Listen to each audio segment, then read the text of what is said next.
Assalamualaikum warahmatullahi wabarakatuh. Dan selamat siang. Puji syukur kehadirat Tuhan Yang Maha Esa, di siang hari yang indah ini kita boleh kembali berkumpul di tempat ini untuk sama-sama boleh mengikuti kegiatan diseminasi budaya positif. Adapun beberapa susunan acara kita, yang pertama yaitu pembukaan yang sedang berlangsung, yang kedua sambutan oleh Bapak Kepala Sekolah, yang ketiga pemateri, yang keempat tanya jawab, dan yang terakhir penutup. Langsung saja untuk mengefisienkan waktu, kita melangkah ke acara yang kedua, yaitu sambutan oleh Kepala Sekolah. Dalam hal ini dipersilahkan.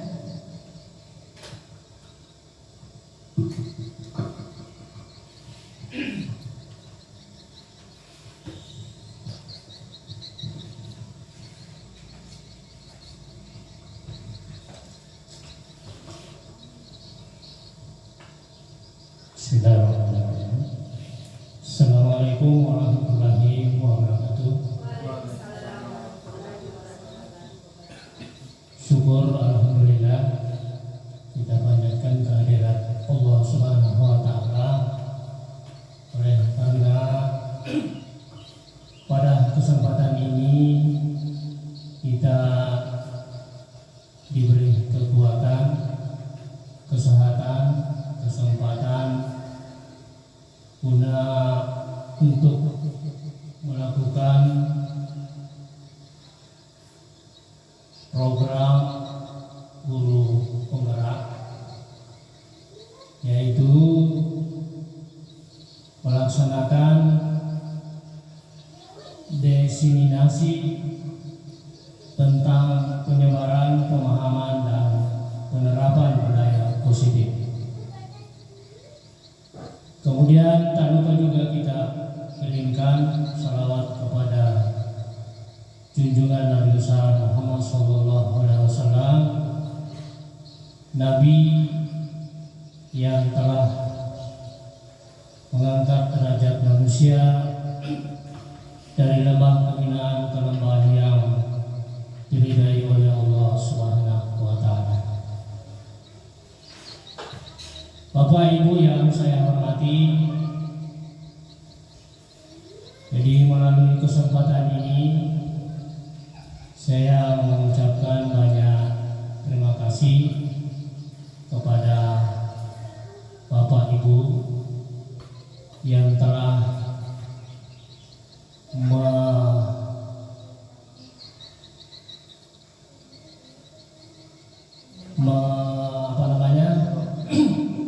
memberikan kesempatan kepada saya untuk memberikan sambutan pada acara ini.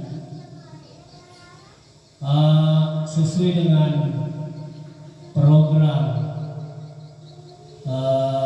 guru penggerak kita ini, yaitu Ibu Wahida, bahwa pada hari ini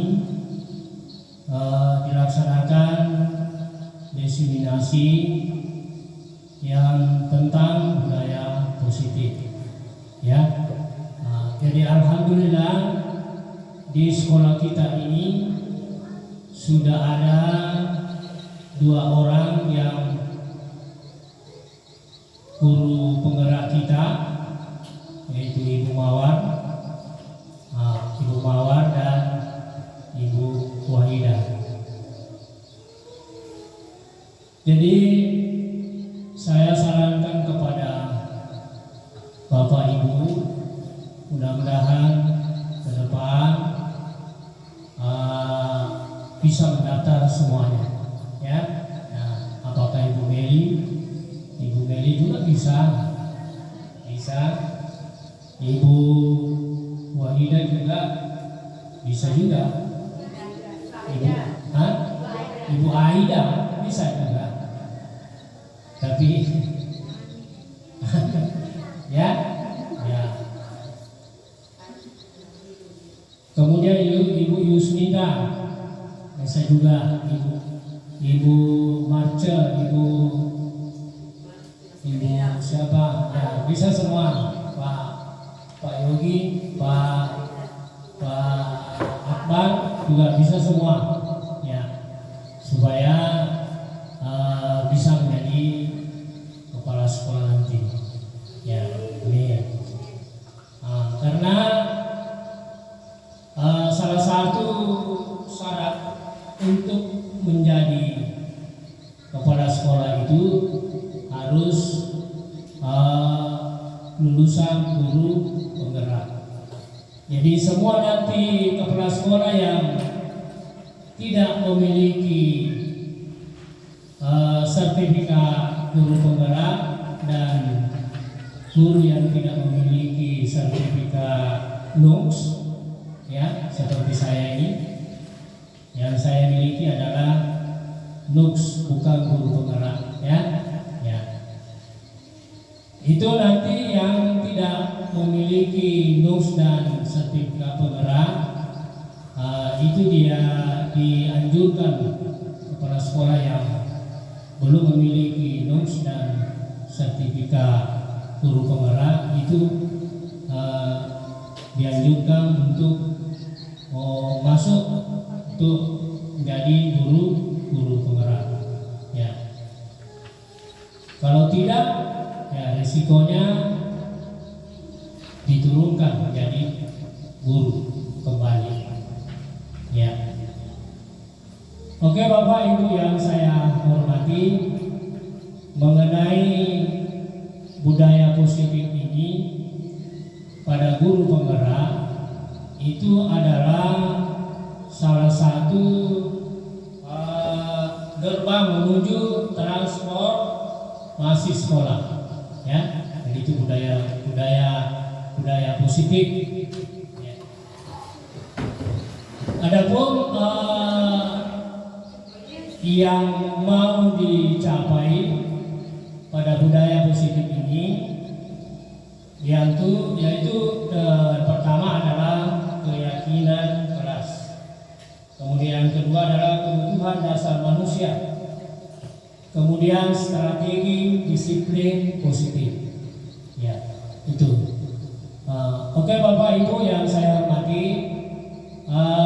mudah-mudahan kita ini bisa mendorong kita pada budaya positif ini bisa kita terapkan dalam sekolah kita, ya. Saya kira itu yang perlu saya sampaikan melalui kesempatan ini. Saya ucapkan Assalamualaikum warahmatullahi wabarakatuh.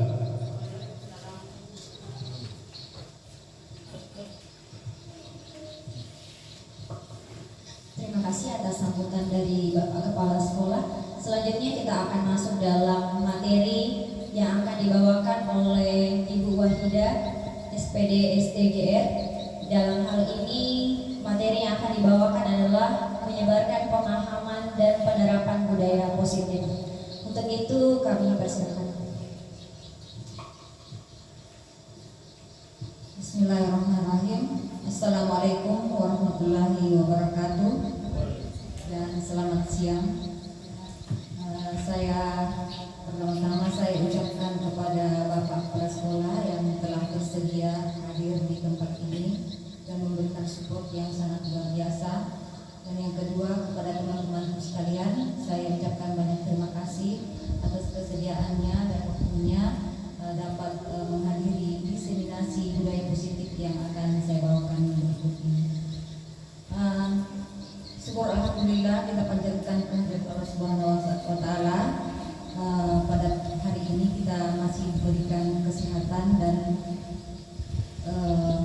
kekuatan untuk dapat datang di sekolah kita ini untuk menunaikan kewajiban kita sebagaimana biasanya, dan lupa salawat dan salam senantiasa kita aturkan kepada junjungan kita Muhammad SAW, Nabi yang telah menuntun umat manusia ke jalan kebenaran. Pertama-tama saya ingin menyampaikan bahwa materi budaya positif ini bukan pertama kali kita dapatkan di sekolah kita ini sudah yang kedua kali, sebagaimana sudah pernah dibawakan oleh Ibu Mawar pada CGP Angkatan 7 yang lalu, dan saya di sini berdiri kembali untuk menyampaikan kembali.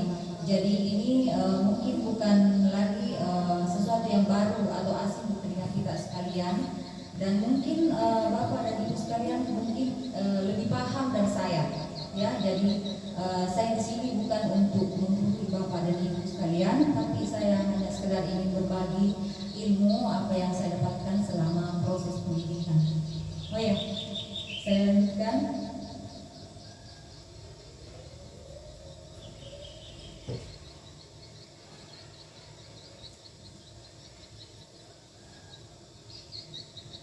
Jadi sebagai pengantar pada hari ini, konsep pendidikan menurut Hajar Dewantara yaitu melibatkan pengakuan dan pentingnya budaya dan lingkungan positif yang berpusat pada siswa. Jadi untuk memaksimalkan budaya positif di sekolah itu, kita harus menciptakan lingkungan positif pula yang bagi siswa agar bisa menumbuhkan sikap disiplin positif yang kita inginkan. Jadi di sini lingkungan positif itu bukan saja mentransfer pengetahuan kepada siswa, tapi lebih berfokus ke pembentukan karakternya terlebih dahulu. Kemudian di sini saya masukkan 8 konsep utama budaya positif. Yang pertama adalah perubahan paradigma belajar. Kedua, disiplin positif, kemudian nilai-nilai kebajikan, yang keempat, kebutuhan dasar manusia, motivasi perilaku manusia, dan yang berikutnya posisi kontrol guru, segitiga restitusi dan keyakinan kelas. Ini yang akan kita bahas satu persatu nanti Bapak dan Ibu. Dan yang pertama adalah pembelajaran dengan paradigma baru. Jadi saya rasa hal yang paling membedakan kurikulum Merdeka dengan kurikulum sebelumnya yaitu 2 paradigma yang ada di sini, yaitu adalah pembelajaran berdiferensiasi dan yang kedua adalah profil pelajar Pancasila. Nah, sebagaimana pembelajaran berdiferensiasi itu bisa terwujud pula jika dalam suatu sekolah ini lingkungannya itu sudah terbentuk budaya positif dan sudah tercipta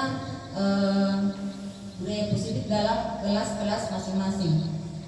Dan untuk setelah budaya positif sudah tercipta, maka dengan mudah akan mewujudkan profil pelajar Pancasila. Nah, Bapak dan Ibu sekalian yang saya hormati, perubahan dari paradigma stimulus respon ke pendekatan teori kontrol sebagai berikut. Jadi dalam stimulus respon itu meyakini bahwa realitas kebutuhan setiap manusia itu sama. Akan tetapi dalam teori kontrol itu mengatakan bahwa setiap kebutuhan manusia itu berbeda. Dan yang selanjutnya, semua orang melihat hal yang sama. Dan dalam teori kontrol, setiap orang memiliki gambaran yang berbeda. Yang selanjutnya, stimulus respon beranggapan bahwa kita bisa mencoba merubah orang agar berpandangan sama dengan kita. Tapi dalam teori kontrol, kita berusaha memahami pandangan orang lain tentang dunia. Dan yang selanjutnya, dalam stimulus respon, berperilaku buruk dilihat sebagai suatu kesalahan. Tapi dalam teori kontrol, semua perilaku memiliki tujuan. Jadi setiap perilaku manusia itu pasti ada tujuannya. Dan yang selanjutnya, dalam stimulus respon, orang lain bisa mengontrol saya. Tetapi dalam teori kontrol, hanya Anda atau hanya saya sendiri yang bisa mengontrol diri saya sendiri, atau hanya Anda yang bisa mengontrol diri Anda sendiri. Kemudian pemaksaan ada pada saat rujukan gagal. Jadi dalam stimulus respon itu pada saat kita gagal membujuk seseorang atau anak-anak, kita memaksa anak-anak untuk patuh. Tetapi dalam teori kontrol, kolaborasi dan konsensus menciptakan pilihan-pilihan baru. Kemudian dalam stimulus respon, model berpikir menang kalah. Dan dalam teori kontrol, model berpikir menang-menang. Nah, disiplin positif adalah suatu cara menerapkan disiplin yang bertujuan untuk menumbuhkan kesadaran serta memperdayakan peserta didik tanpa imbalan penghargaan atau reward, ancaman dan hukuman. Jadi di sini Bapak Ibu, reward juga itu bisa jadi suatu hal yang negatif dalam kita mendidik anak-anak kita, karena jika kita memberikan terlalu banyak reward dan ada efek ketagihan di dalam diri siswa, jadi dia bisa saja melakukan berbagai hal yang mungkin bukan lagi hal-hal yang positif untuk mendapatkan reward atau penghargaan, karena mereka kecanduan dengan reward yang kita berikan. Nah, dalam disiplin positif ini sebagai tujuan kita adalah mewujudkan peserta didik memiliki disiplin diri sehingga mereka berperilaku mengacu kepada nilai-nilai kebajikan universal dan memiliki motivasi intrinsik dalam perubahan perilaku yang lebih baik. Jadi dalam menerapkan disiplin positif ini kita tidak lagi dianjurkan untuk memakai walaupun itu penghargaan yang positif, penghargaan atau reward, apalagi ancaman dan hukuman, tetapi kita mengacu pada menanamkan nilai-nilai kebajikan yang siswa kita harus yakini. Dalam hal ini kebaikan-kebaikan yang dia yakini dalam diri mereka, bahwa jika saya melakukan ini, efeknya adalah ini.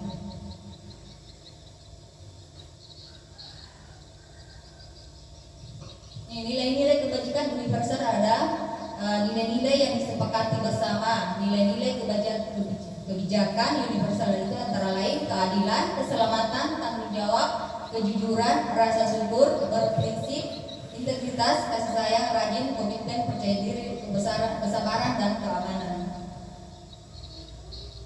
Ini ada tabelnya Bapak Ibu, mungkin tidak usah saya bacakan. Nilai-nilai kewajiban universal yang kita yakini bersama. Nah, ini dia 5 kebutuhan dasar manusia.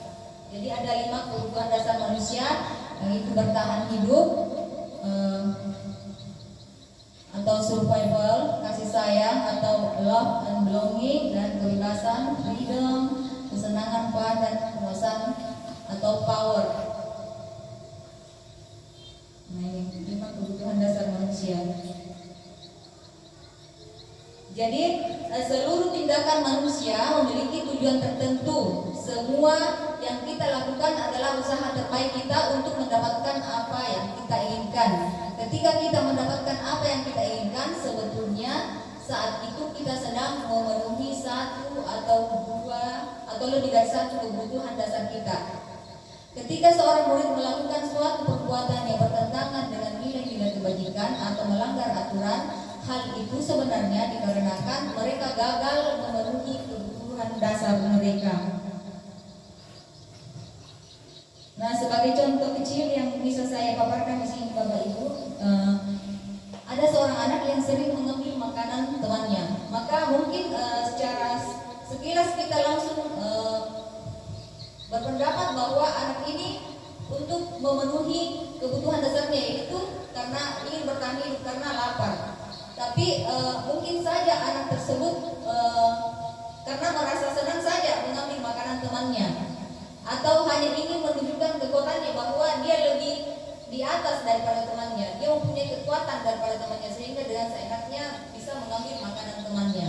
Kemudian atau bisa saja dia bisa merasakan kebebasan karena dia tidak merasa bebas di rumah atau di lingkungannya sebelumnya. Jadi pada saat dia mengambil makanan temannya, dia merasakan ada sensasi kebebasan atau sensasi kesenangan karena mungkin makanannya tidak seenak ya makanan temannya lebih enak dari makanannya, mungkin seperti itu. Atau mungkin dan tidak menutup kemungkinan juga bahwa jika anak tersebut mengambil makanan temannya atau mencuil merampas makanan temannya, itu mungkin ada perasaan, dan tidak menutup kemungkinan dia merasa disayangi atau diterima oleh temannya.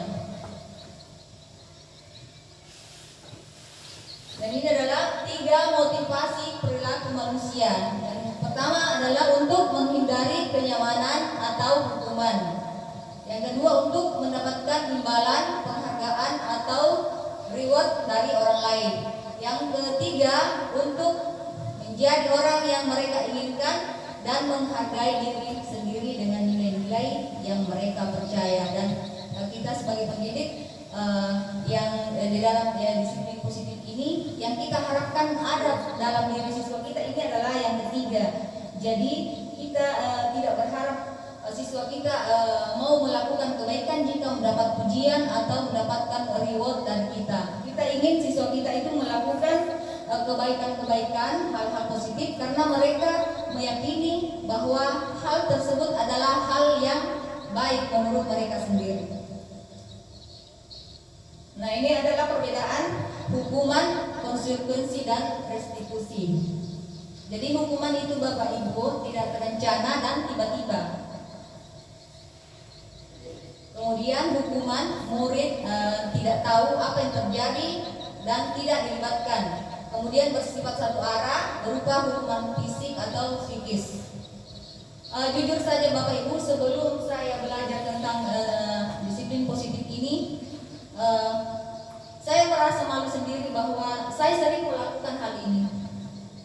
Jujur saja, melakukan hal ini pada saat pertama-tama saya menjadi seorang guru. Dan yang kedua, konsekuensi ini juga sering saya lakukan.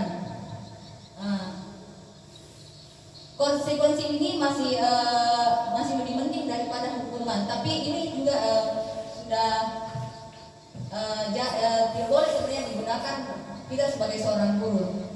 Tetap terencana, disepakati sesuai aturan. Murid tetap dibuat tidak nyaman.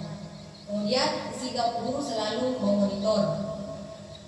Kemudian restitusi yang ada di dalam disiplin positif yaitu restitusi. Nomor satu, proses menciptakan kondisi bagi murid untuk memperbaiki kesalahan. Kemudian ada proses kolaboratif mengajarkan murid untuk mencari solusi sendiri dari kesalahan yang mereka buat.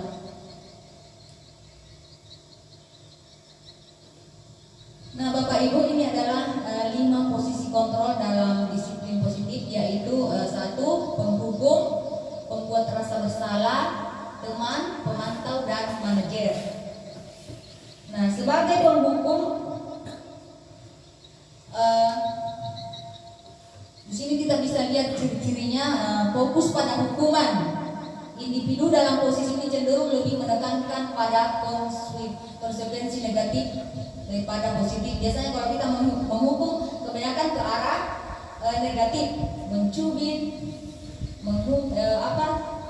disuruh membersihkan. Sebenarnya itu juga hukuman itu.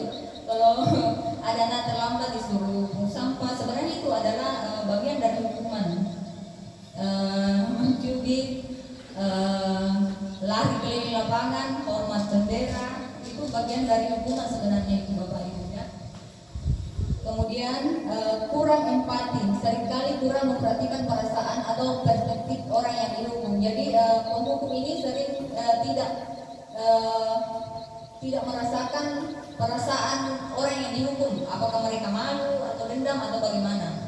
Dan kemudian keras dan otoriter, gaya komunikasi yang tegas dan kadang-kadang kasar.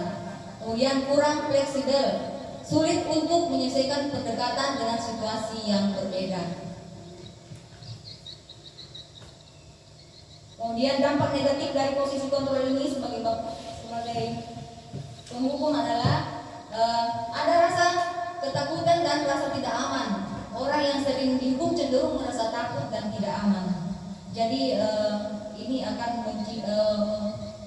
memberikan rasa trauma kepada siswa kita jika terlalu sering dihukum, merasa tidak aman di sekolah. Kemudian menciptakan juga permusuhan dan kebencian. Jadi mereka akan merasa gurunya adalah musuhnya dan mereka akan benci dengan kita. Kemudian kurangnya motivasi, hukuman dapat mengurangi motivasi untuk belajar atau bertumbuh. Kemudian perilaku anak-anak lebih agresif. Jadi anak-anak yang sering dihukum secara fisik itu cenderung lebih agresif. Dan rendahnya harga diri. Jadi anak-anak yang sering dihukum itu akan merasa rendah diri, harga dirinya rendah sekali karena sering dihukum di depan teman-temannya. Kita lanjut Bapak Ibu.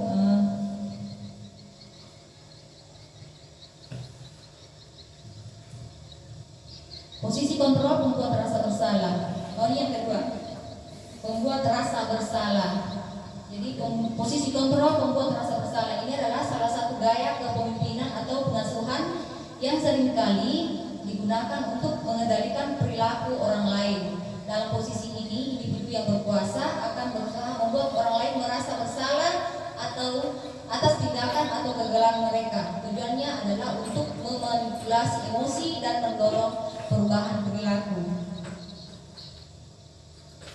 Nah, ini ciri-ciri membuat rasa bersalah. Mereka dengan nada suara yang lembut. Gaya ini cenderung menggunakan nada suara yang halus dan penuh penyesalan. Nah, kadang kita kalau ada sesuatu yang bermasalah, mungkin saya salah satunya yang pernah menerapkan ini. Kita memberikan lembut suara tetapi kayak menyesal gitu. Menyesal ada sesuatu yang berbuat seperti itu. Kemudian bahasa tubuh yang merendah seringkali menampilkan bahasa tubuh yang pasif, seolah-olah mereka adalah korban dari situasi tersebut. Jadi kalau ada sesuatu yang berkelahi, kita menempatkan diri kita sebagai orang yang korban, bahwa gara-gara kau berkelahi, gara-gara kau bermasalah, ibu jadi begini, ibu jadi dimarahi dari kelas sekolah. Nah itu, jadi dalam diri anak merasa bersalah, oh gara-gara saya, ya guru itu dimarahi sama kelas sekolah. Oke, menggunakan kata-kata seperti aku sangat kecewa denganmu, kamu membuatku sedih. Nah itu, jadi mungkin saya sendiri yang pernah mempraktekkan ini pada siswa saya. Saya sedih kamu begitu, saya sedih kamu berkelahi. Nah, atau bagaimana kamu bisa melakukan ini padaku? Bagaimana kamu melakukan ini sama ibu? Kau tidak kasihan sama ibu. Nah, itu membuat siswa merasa bersalah. Kemudian membandingkan siswa kita dengan orang lain, itu juga merasakan membuat anak merasa bersalah. Jadi kita membandingkan siswa dengan orang lain. Kemudian menekankan perasaan bersalah, terus-menerus mengingatkan individu tentang kesalahan yang telah dilakukan, seolah-olah kesalahan itu adalah satu-satunya hal yang penting. Jadi mungkin untuk diri saya sendiri, mungkin karena saya sudah tahu bahwa tidak boleh mengingatkan orang terus-menerus tentang kesalahannya, karena itu mereka akan sangat terbebani dan merasa bersalah. Kemudian dampak negatif dari membuat rasa bersalah ini adalah menurunnya harga diri individu yang seringkali dijadikan sasaran gaya ini, cenderung memiliki harga diri yang rendah dan merasa tidak berharga. Kemudian mereka akan merasa takut untuk mengambil keputusan sendiri dan atau mengungkapkan pendapat yang berbeda karena takut membuat orang lain kecewa. Kemudian perasaan bersalah yang kronis, perasaan bersalah yang terus-menerus dapat mengganggu kesehatan mental dan hubungan interpersonal. Kemudian siklus menyalahkan diri sendiri, individu yang sering disalahkan akan cenderung menyalahkan diri sendiri atas segala kesalahan yang terjadi, bahkan jika kesalahan itu bukan sepatutnya tanggung jawab mereka. Kemudian hubungan yang tidak sehat, gaya ini dapat merusak hubungan interpersonal karena penuh dengan ketegangan dan ketidakpercayaan. Baiklah Bapak Ibu, ini yang selanjutnya sebagai teman. Ini posisi kontrol yang ketiga adalah sebagai teman. Posisi kontrol ini sebagai teman adalah salah satu dari 5 posisi kontrol yang sering digunakan dalam berbagai hubungan, terutama dalam konteks pendidikan dan parenting. Jadi bukan dalam pendidikan saja, dalam parenting pun bisa digunakan. Dalam posisi ini, individu yang memiliki otoritas, misalnya guru atau orang tua, berusaha mempengaruhi perilaku orang lain dengan membangun hubungan yang akrab dan bersahabat. Jadi kadang terutama pada saat kita mengajar kelas-kelas tinggi, kelas 5 atau kelas 6, kita sering menempatkan diri kita sebagai teman. Ya, ini tidak sepenuhnya salah, masing-masing mempunyai sisi positif dan sisi negatifnya. Dan kita lanjut. Nah, ciri-cirinya: hubungan yang ramah dan akrab, terjalin hubungan yang hangat, bercanda dan saling percaya. Kemudian penggunaan humor. Humor sering digunakan untuk menyampaikan pesan atau memberikan koreksi. Saya sering melaksanakan ini pada saat saya mengajar di kelas 6. Kemudian bahasa tubuh yang terbuka. Bahasa tubuh seperti senyuman, tatapan mata yang hangat, gestur terbuka dan menunjukkan keakraban. Kemudian fokus pada hubungan positif, lebih menekankan pada aspek positif dan hubungan daripada kesalahan atau kekurangan. Kemudian dampak dari posisi kontrol sebagai teman ini adalah meningkatkan motivasi. Hubungan yang baik dapat meningkatkan motivasi individu untuk melakukan sesuatu. Jadi tidak bisa dipungkiri bahwa jika kita akrab dengan sesuatu, pastinya mereka akan mempunyai motivasi yang tinggi untuk melakukan sesuatu. Contoh kecilnya saja, termotivasi setiap hari membersihkan kelas jika mereka akrab dengan gurunya, dijadikan itu teman, gurunya seperti teman. Kemudian memperkuat ikatan.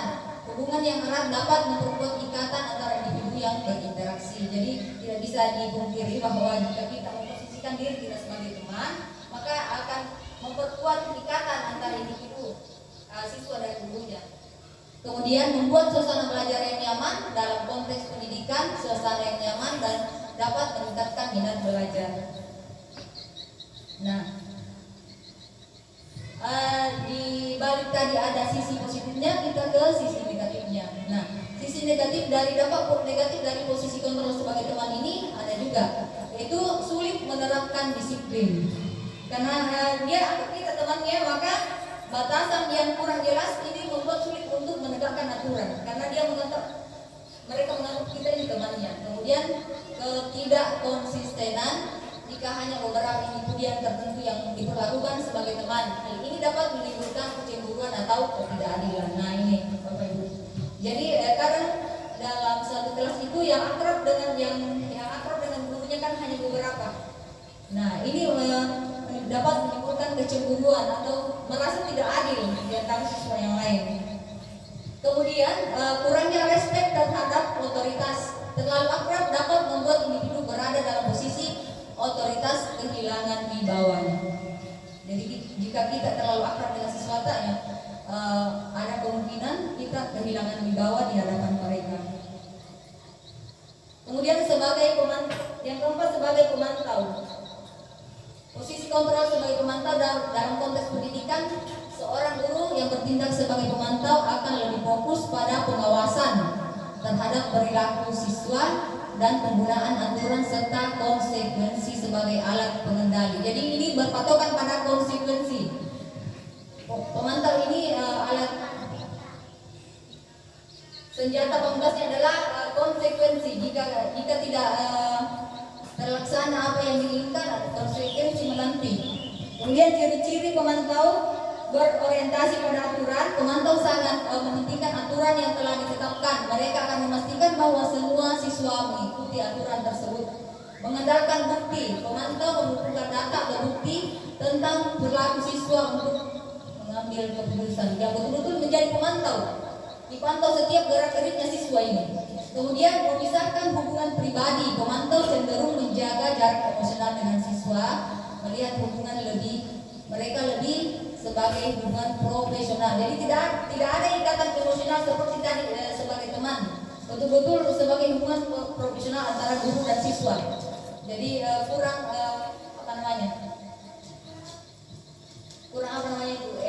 keterlibatan emosional anak-anak dengan gurunya. Kemudian menggunakan sanksi atau konsekuensi menjadi alat utama dalam mengendalikan perilaku siswa. Jadi posisi pemantau ini alat utamanya adalah konsekuensi atau sanksi. Kemudian kelebihan dan kekurangannya ada juga Bapak Ibu. Kelebihannya yaitu memastikan ketertiban dengan fokus pada aturan dan konsekuensi. Posisi pemantau dapat menciptakan lingkungan belajar yang lebih tertib. Kemudian adil. Keputusan yang diambil berdasarkan bukti sehingga cenderung adil. Kemudian kekurangannya adalah kurang membangun hubungan, seperti yang saya bilang tadi bahwa hubungan emosional antara gurunya dan siswanya ini kurang dalam posisi ini. Fokus pada aturan dan konsekuensi dapat menghambat terbentuknya hubungan yang hangat antara guru dan siswa. Kemudian kurangnya motivasi. Siswa mungkin merasa tidak termotivasi untuk belajar jika hanya didorong oleh rasa takut akan sanksi atau konsekuensi yang harus mereka terima jika mereka melanggar. Kemudian, kapan posisi pemantau ini efektif? Posisi pemantau ini akan efektif jika sanksi diberlakukan diberlakukan secara serius. Saat aturan dilanggar secara serius, sanksi dan tegas diperlukan untuk ketertiban. Ketika siswa sulit diatur, pemantauan yang ketat dapat membantu mengubah perilaku siswa. Kemudian bagaimana menerapkan posisi pemantau? Jelas dan konsisten. Jadi harus konsisten ini. Kalau ada yang tidak mengikuti aturan, kita harus konsisten menerapkan sanksinya apa kepada mereka. Jika tidak, posisi pemantau ini kurang efektif. Kemudian komunikasi yang efektif, jelaskan kepada siswa mengapa aturan penting dan apa konsekuensi jika melanggar.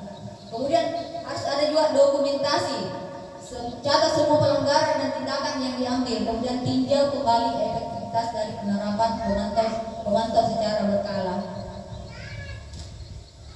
Jadi itu ada sudah empat Bapak Ibu ya. Kemudian, yang sangat diharapkan dalam disiplin positif adalah posisi manajer. Posisi kontrol manajer dalam segitiga restitusi yaitu membangun, mandiri dan bertanggung jawab. Apa itu posisi kontrol manajer? Yang dikembangkan oleh Dr. William Glasser dan diadaptasi oleh Dieng Gosen. Posisi kontrol ini adalah satu dari 5 posisi yang dapat diambil oleh seorang pendidik, orang tua atau atasan. Atasan juga boleh menerapkan segitiga restitusi ini dalam berinteraksi dengan individu lain. Posisi ini menempatkan individu yang kita hadapi sebagai sosok yang mandiri, mampu bertanggung jawab atas tindakannya dan memiliki kemampuan untuk menyelesaikan masalah sendiri. Ada untuk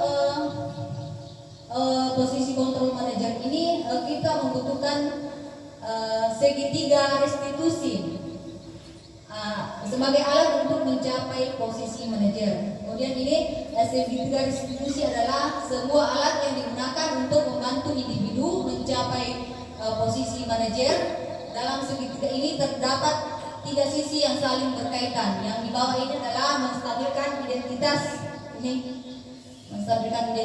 Kemudian yang ini validasi tindakan yang salah, kemudian keyakinan apa yang kita sepakati. Dalam hal ini kalau dia sama siswa, keyakinan kelas siswa, tapi kalau dari parenting atau atasan mungkin lain ya. Keyakinan dalam suatu institusi, keyakinan sekolah. Kalau dari atasan dengan guru mungkin keyakinan sekolah.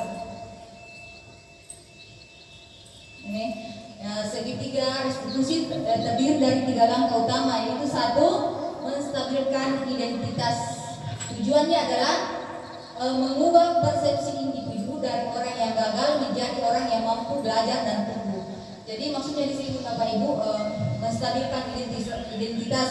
Jika ada siswa kita yang melakukan kesalahan, otomatis mereka itu merasa sudah menjadi orang yang gagal karena sudah berbuat kesalahan. Tugas kita ini menstabilkan identitasnya. Jadi mengubah pendapatnya sebagai orang yang gagal menjadi orang yang mampu belajar dan tumbuh. Caranya adalah berikan dukungan emosional, yakinkan individu bahwa mereka tidak sendirian dan kesalahan adalah sebagian dari proses belajar.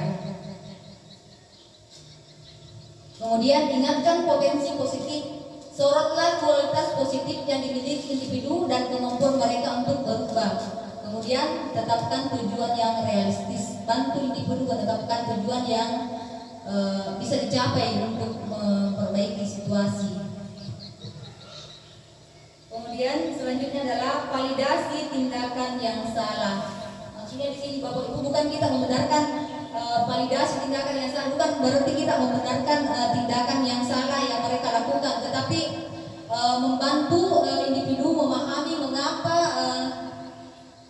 mereka melakukan tindakan itu dan apa dampaknya bagi orang lain. Jadi caranya adalah ajukan pertanyaan terbuka, dorong individu untuk menjelaskan apa alasan dibalik tindakan mereka. Jadi kita harus bisa menggali informasi alasan dibalik tindakan yang mereka lakukan. Kemudian bantu mereka melihat dari perspektif orang lain, bagaimana perasaannya jika kamu berada di pihak yang sebaliknya, maksudnya ya. Kemudian jelaskan konsekuensi tindakan, hubungkan tindakan mereka dengan akibat yang terjadi. Kemudian langkah yang ketiga dari segitiga restitusi, yaitu menanyakan keyakinan. Tujuannya adalah membantu individu membangun kembali kepercayaan diri dan komitmen pada nilai-nilai positif. Tanyakan tentang nilai-nilai yang mereka yakini. Bantu individu untuk menghubungkan tindakan mereka dengan nilai-nilai yang mereka anut. Atau dalam hal ini kita sebagai guru adalah keyakinan kelasnya. Keyakinan kelas yang sudah dibuat bersama di kelas, kita harus menghubungkan dengan keyakinan kelas yang sudah disepakati bersama. Kemudian bantu mereka menemukan solusi. Libatkan individu dalam mencari solusi untuk memperbaiki situasi. Buat rencana tindakan bersama-sama, buat rencana yang konkret untuk mencegah terjadinya kesalahan serupa di masa depan. Jadi setelah kita menanyakan keyakinan kelasnya, keyakinan apa yang bertentangan dengan kesalahan yang dibuat, kita harus bekerja sama dengan siswa tersebut untuk mencari solusi untuk memperbaiki situasi atas kesalahan yang mereka lakukan. Ini kembali lagi ke keyakinan kelas yang ada di kelas kita. Ini sebenarnya video Bapak Ibu terlihat. Mau diputarkan?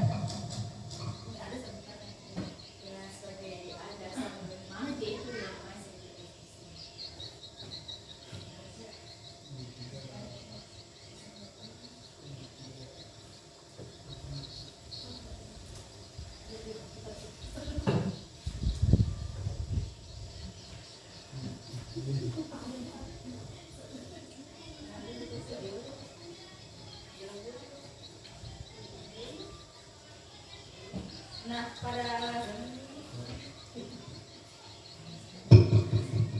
pada video ini Bapak Ibu sebenarnya sedang mewawancarai murid dalam hal menerapkan segitiga restitusi. Mengapa mereka melakukan tindakan yang salah? Dalam hal ini Ariel pada saat itu saya mendapatkan laporan dari temannya bahwa dia sering mengejek temannya dengan kata-kata yang tidak pantas. Nah di sini setelah kita menstabilkan identitas dulu, jadi kita harus memberikan penguatan kepada anak bahwa bukan kamu saja yang sering melakukan kesalahan ini. Kemudian memvalidasi tindakan yang salah.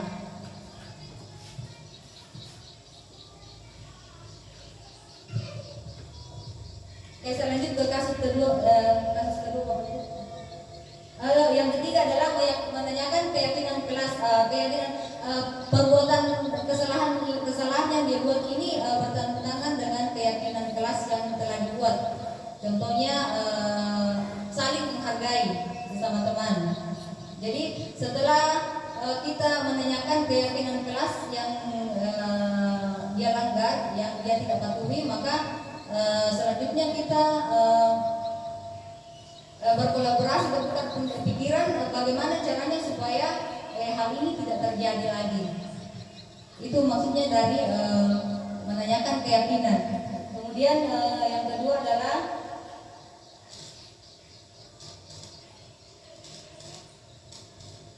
ini Ulfa ini sering terlambat masuk kelas karena pada saat jam istirahat dia sering terlambat masuk kelas karena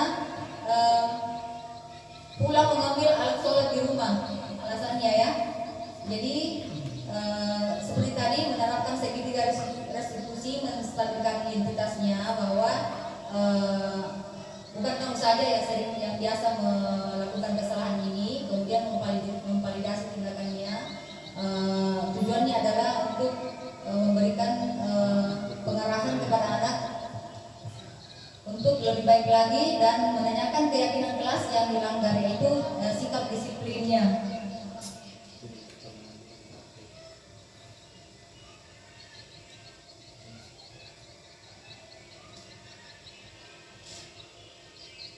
Nah, kita terakhir Bapak Ibu adalah keyakinan kelas. Nah, saling berkaitan tadi dalam menerapkan segitiga restitusi karena ada di situ menanyakan keyakinan.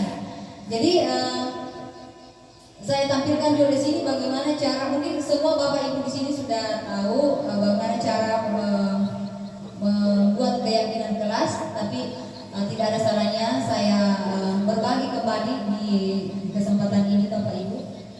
Jadi ini adalah peraturan kelas atau keyakinan kelas. Nah, peraturan kelas itu adalah seperangkat ketentuan yang dibuat oleh guru atau pihak berwenang lainnya untuk mengatur perilaku siswa di dalam kelas.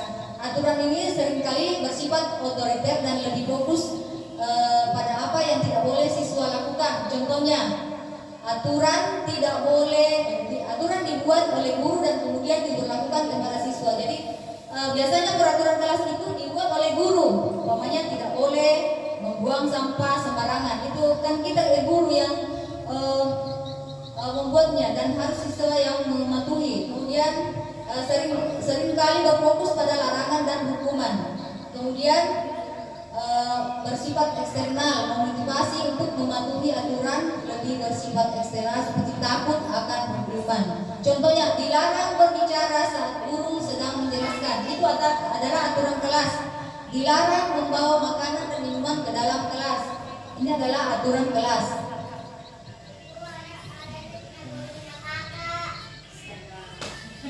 Kemudian keyakinan kelas. Keyakinan kelas adalah kesepakatan bersama antara guru dan siswa mengenai nilai-nilai dan perilaku yang diharapkan di dalam kelas. Keyakinan kelas ini bersifat lebih positif dan mendorong siswa untuk bertanggung jawab atas tindakan mereka. Ciri-cirinya dibuat secara bersama antara guru dan siswa. Jadi membuat keyakinan kelas itu kita harus melibatkan siswa Bapak Ibu ya, berdiskusi dengan siswa. Nanti ada langkah-langkahnya. Kemudian memotivasi untuk mematuhi keyakinan lebih bersifat internal. Jadi dari dalam diri siswa sendiri yang ingin mematuhi keyakinan kelas, karena mereka merasa keyakinan kelas yang mereka buat itu adalah hasil dari pemikiran mereka sendiri. Contohnya, kita saling menghormati pendapat satu sama lain. Kita bekerja sama untuk menciptakan lingkungan belajar yang nyaman. Jadi lebih ke kalimat positif. Nah, kalau peraturan kelas kan ada dilarang atau jangan. Nah, ini perbedaan yang paling mendasar antara peraturan kelas dan keyakinan kelas. Kalau peraturan kelas itu mengatur perilaku, kemudian keyakinan kelas membentuk karakter dan budaya kelas. Sifatnya kalau peraturan kelas itu konkret dan spesifik, kemudian keyakinan kelas itu abstrak dan universal. Kemudian sumbernya kalau peraturan kelas itu guru dan pihak sekolah. Kemudian kalau keyakinan kelas kesepakatan bersama antara guru dan siswa. Kemudian peraturan kelas itu tindakan dan keyakinan kelas adalah nilai. Kemudian peraturan kelas itu sanksi jika dilanggar. Kemudian keyakinan kelas lebih ke motivasi internal. Ini ada 6 langkah-langkah membuat keyakinan kelas. Jadi kita dengan siswa itu mengidentifikasi peraturan-peraturan yang ada di lingkungan kelas. Contohnya tadi dilarang membuang sampah sembarangan. Itu ada aturan. Jadi siswa diarahkan untuk mengidentifikasi peraturan sebanyak-banyaknya yang ada di lingkungan kelas yang sering mereka dengar. Kemudian dari peraturan-peraturan yang ada itu kita ubah menjadi peraturan yang menjadi kalimat yang lebih positif. Contohnya tadi ini kalimat yang lebih positif. Kita saling menghormati pendapat satu sama lain. kita bekerja sama untuk menciptakan lingkungan belajar yang nyaman. Contohnya, ya, kalimat negatifnya dilarang membuli sesama teman. Kalimat positifnya mungkin bisa saling menghargai sesama teman.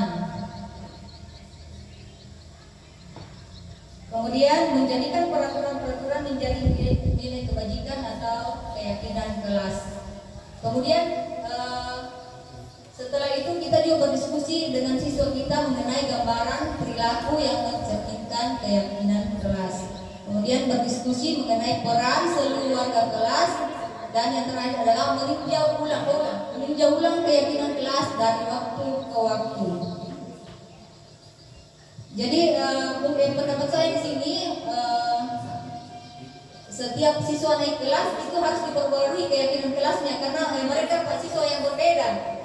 Jadi siswa yang sudah naik ini lain yang mereka inginkan, yang baru ini, siswa yang baru ini menginginkan yang bagaimana. Jadi ada motivasi internal dari dalam diri mereka untuk mematuhi aturan tersebut, karena itu adalah hasil dari pemikiran mereka dan guru di dalam kelas untuk membuat keyakinan kelas ini.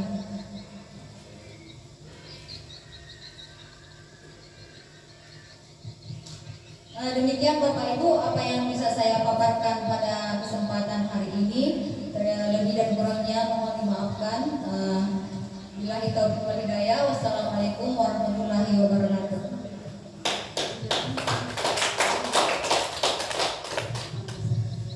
Ya, materi yang sangat luar biasa, yang sangat menarik untuk kita sebagai seorang guru, yang mungkin seringkali tanpa sengaja ternyata kita melakukan hal-hal tersebut.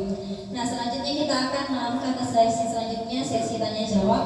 Jadi bagi Bapak Ibu guru mungkin ada yang memiliki pertanyaan berkaitan dengan materi yang telah dipaparkan oleh Ibu tadi, kami persilahkan.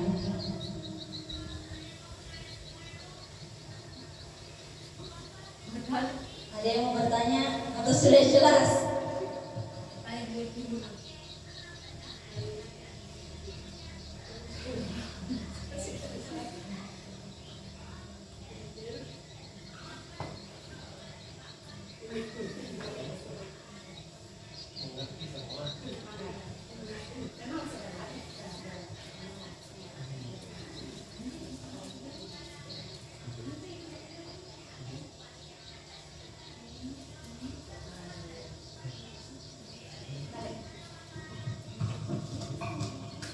Terima kasih atas kesempatan yang diberikan. Assalamualaikum warahmatullahi wabarakatuh. Jadi pertanyaan saya sebenarnya sederhana sekali. Saya hanya ingin mendengar bagaimana menurut Ibu tentang pembelajaran paradigma baru itu. Yang saya tahu bahwa kita harus memfokuskan peserta didik sebagai pusat dalam kegiatan pembelajaran. Mungkin menurut pendapat saya tentang kata-kata itu berbeda, apa yang saya lakukan dalam kelas itu berbeda. Mungkin ada sedikit pendapat dari Ibu bagaimana sebenarnya tentang memfokuskan peserta didik itu sebagai pusat dalam kegiatan pembelajaran. Terima kasih. Baik, satu lagi mungkin pertanyaan. Ada dari Bapak Ibu sekalian yang ingin bertanya? Oh, kalau tidak ada lagi, ya saya oh ada satu.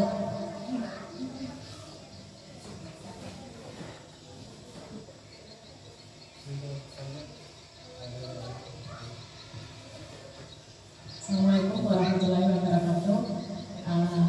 Nama saya Mawar. Yang ingin saya tanyakan adalah mengenai tadi validasi tindakan. Nah, sebetulnya pada saat validasi tindakan, yang Ibu tadi jelaskan bahwa siswa kita harus bagaimana caranya Bu kita bisa tahu menyampaikan ke anak-anak bahwa apa yang dilakukan itu salah, tapi dengan cara agar anak tersebut tidak merasa bersalah. Nah, seperti kan berarti yang Ibu menjelaskan garis itu kan ada 3 tahap, yaitu stabilan identitas, kemudian validasi tindakan, lalu menanyakan keyakinannya. Kalau pada saat stabilan identitas itu kita sudah tahu bahwa dia memang salah. Seperti yang saya sering lakukan, bahwa saya ada siswa nih yang merasa ini ada siswa nih, saya yang siswa kan dia udah marah, misalnya mungkin soal kita kan tahu sekarang ejek-ejek nama orang tua, dia balas. Saya pernah melakukan segitu, itu dia bilang, ibu, dia juga bilang namanya orang tua aku. Nah, bagaimana nih ibu memvalidasi tindakan itu anak paham bahwa melakukan hal itu adalah salah, tapi dengan cara dia tidak terpojokkan. Nah itu tadi saya memang tidak menyimak, tapi saya dengar, saya tidak papan, saya dengar saja. Ini bagaimana nih caranya ibu menyampaikan ke anak tersebut bahwa oh iya, apa yang saya lakukan itu salah, bahwa dan apa yang maksudnya dia tahu itu salah, tapi tidak menyatakan bahwa dia termasuk orang yang gagal. Dan seperti yang saya sampaikan, jadi pada saat dia tahu dia salah, tapi dia mau berubah. Nah pada saat ini kan di sini yang kita mau kan dia paham bahwa ya kita tahu dulu bahwa ya apa yang kau lakukan itu memang salah. Nah tapi bagaimana caranya biar anak-anak tahu bahwa ini tindakan salah, karena anak-anak itu biasa apalagi kelas rendah itu tidak mau tahu, nggak mau dia salah. Nah bagaimana caranya ibu biar anak-anak tersebut tahu bahwa itu tindakanku salah, tapi tanpa memojokkan anak tersebut. Makasih Bu. Langsung saya mungkin dijawab oleh komandan. Ya, terima kasih atas pertanyaan dari kawan-kawan semua. Jadi yang pertama tadi dari Bu Keti mengenai apa tadi? Memfokuskan peserta sebagai pusat, menjadi pusat dalam kegiatan pembelajaran. Jadi di sini Ki Hajar Dewantara mengatakan bahwa kita sebagai guru ini harus menghamba kepada murid. Semua hal yang kita lakukan adalah berfokus kepada murid. Contohnya tadi menciptakan lingkungan belajar yang lebih positif. Menciptakan lingkungan belajar positif di sini adalah dengan menerapkan segitiga restitusi tadi itu. Jadi ini selalu berfokus kepada siswa dan dan untuk paradigma baru Bu tadi ya. Paradigma baru ini menurut saya di dalam kurikulum Merdeka yang baru ini yang paling menonjol itu adalah pembelajaran berdiferensiasinya, kemudian profil pelajar Pancasila, dan pembelajaran berdiferensiasi ini juga harus bisa terlaksana dengan baik jika di dalam satu sekolah ini sudah menerapkan disiplin positif dan segitiga restitusi. Itu menurut saya. Dan yang kedua dari Bu Mawar tadi tentang memvalidasi tindakan yang salah. Bagaimana caranya membuat siswa kita itu sadar bahwa apa yang dia lakukan itu adalah hal yang salah tanpa membuat mereka merasa terpojok. Jadi menurut saya Bapak Ibu, dalam hal ini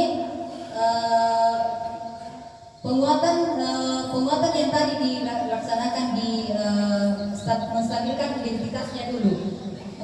Dalam tindakan menstabilkan identitas itu sudah termasuk penguatan kita kepada siswa bahwa walaupun kamu salah, tapi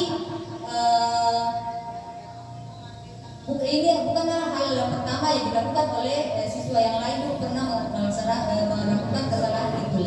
Dan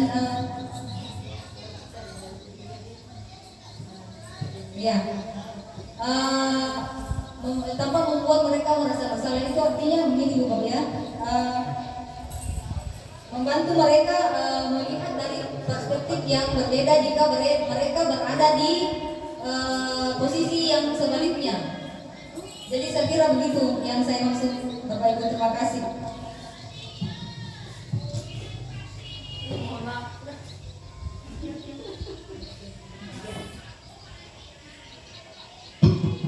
Ya mungkin itu tadi sedikit jawaban yang mungkin kita bisa sama-sama pahami bersama. Saya rasa masih ada yang mau bertanya mungkin? Tidak, kayaknya tadi untuk tanya. Tidak ada? Bisa jadi? Iya boleh, silakan. Terima kasih Bu atas kesempatan yang diberikan. Saya ini sering sekali mendengar itu tentang pembelajaran berdiferensiasi. Mungkin beda yang saya pelajari dari internet dengan mungkin yang Ibu dapatkan secara langsung dengan mengikuti program guru penggerak. Mungkin bisa sedikit dijelaskan Bu tentang apa itu pembelajaran berdiferensiasi. Karena ini saya selalu penasaran mengenai itu. Terima kasih Bu. Assalamualaikum warahmatullahi wabarakatuh.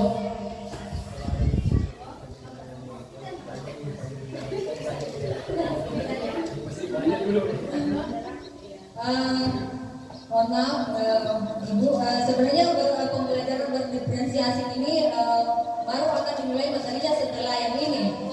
Tapi tidak tahu kenapa ada tadi di sini tadi. Ya, paradigma baru.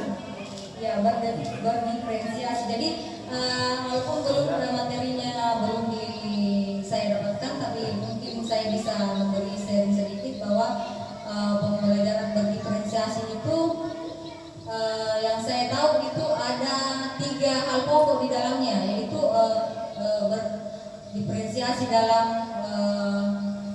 prosesnya, kemudian berdiferensiasi dalam konten pembelajarannya, kemudian berdiferensiasi dalam produk yang dihasilkan oleh siswa. Yang pertama itu adalah berdiferensiasi dalam proses pembelajaran. Ya. Jadi yang saya bisa pahami dari sekian karena kurikulum Merdeka ini sudah berjalan sekian tahun, walaupun guru penggerak ini baru beberapa bulan saya dapatkan, tapi yang saya pahami berdiferensiasi dalam proses itu dalam satu kelas itu dibedakan ada kelompok-kelompok kecil berdasarkan identitas belajar mereka. Apa yang namanya memori itu yang dikelompokkan menurut gaya belajarnya, ya, yang dikelompokkan menurut. Jadi di situ kita bisa memberikan instruksi dari kelompok kecil yang satu berbeda dengan kelompok kecil yang satu dan yang lainnya. Jadi instruksi kita berbeda di kelompok itu, yang berbeda dengan ini, berbeda dengan ini. Kemudian berdiferensiasi dalam konten. Dalam kontennya itu mungkin contohnya kalau dalam pembelajaran bahasa Indonesia mungkin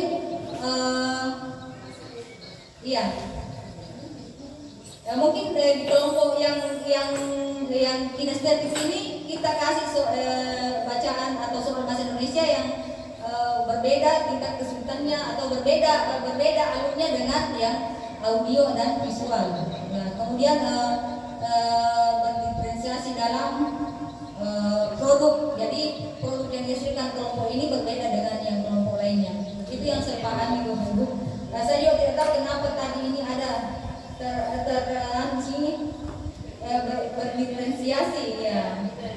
Pembelajaran dengan paradigma baru merupakan pembelajaran yang dirancang berdasarkan prinsip pembelajaran berdiferensiasi, sehingga peserta didik belajar sesuai kebutuhannya berdasarkan teori tahap perkembangan sesuai teori psikologi modern untuk mewujudkan profil pelajar Pancasila. Saya kira sekian dari saya Bapak Ibu. Mohon maaf atas segala kekurangan.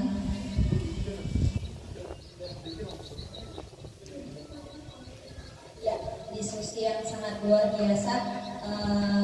Mungkin kita sudah pernah belajar tentang disiplin positif, tapi dengan adanya penyebasan ilmu yang baru ini kita jadi semakin terbuka tentang bagaimanakah itu sebenarnya disiplin positif. Dan saya pun kemudian disadarkan kembali bahwa kadang-kadang kita menempatkan diri kita guru ini tidak sesuai, sehingga yaitu banyak dampak negatif yang timbul terhadap siswa. Kita berikan dulu aplaus satu kali lagi untuk pemateri kita hari ini. Ya, mungkin itu saja kegiatan kita hari ini. Semoga ini boleh menjadi ilmu baru bagi kita dan boleh bermanfaat bagi kita semua. Saya akhiri. Wassalamualaikum warahmatullahi wabarakatuh dan selamat siang.